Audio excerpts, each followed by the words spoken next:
ख़बर शामिल कयूं था GNP news. Bureau chief Mohammad Saleem Memon जी रिपोर्ट मूजिब town municipal corporation Mangho Pir जे चेयरमैन हाजी नवाज़ अली बिरोही ऐं DC वेस्ट अहमद अली सिद्दीकी सां गॾिजी मंगो पीर टाउन जे मुख़्तलिफ़ यूसिन अंदरि बूटा पोखे सिंध हुकूमत जी पॉलिसी मूजिब मुहिम जो बाज़ाब्ता आगाज़ करे छॾियो। उन मौक़े ते हिन चयो त मौसमियाती तब्दीलीअ सबबि सॼी दुनिया मुतासिर थी रही आहे, जंहिं सबबि गर्मीअ जी शिदत तमामु घणो नुक़सान पहुतो आहे।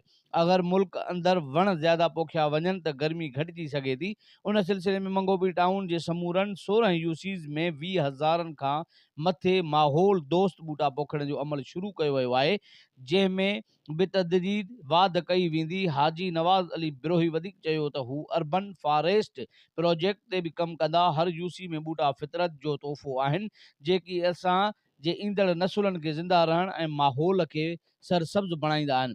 हिन शहर जे आलूदगी वारे माहौल में सेहतमंद माहौल फराहम कंदो ऐं अवाम खे मुख़्तलिफ़ बीमारियुनि खां महफ़ूज़ रखण में मददगार साबित थींदो। असां पंहिंजे बागबानी खाते खे बाज़ाब्ता हिदायतूं जारी कयूं आहिनि त सॼे शहर खे सरसब्ज़ ऐं शादाब बणायो वञे।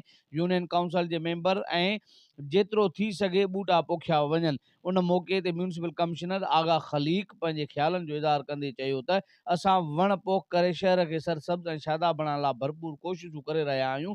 उन करे सुठो अमल जारी रखियो वञे। उन मौक़े ते DC west Ahmed Ali Siddiqui, vice chairman Rana Arif, सदर ज़िले वेस्ट आबिद सती, सीनियर नायब सदर Haji Siddiq Akbar, general secretary Haji Jamil Zia, west information secretary ऐं council member Ali Akbar Kachelo, council member Noor Mohammad Channa ऐं ॿिया पिण मौजूद हुआ। Council member Bakht Nisar, council member Hassan Baloch, councillor Kausar Iqbal, chairman UC 8 Qadir Birohi, district park Salim Darbar ऐं स्टाफ ऐं ॿियनि वॾे अंग में शिरकत कई।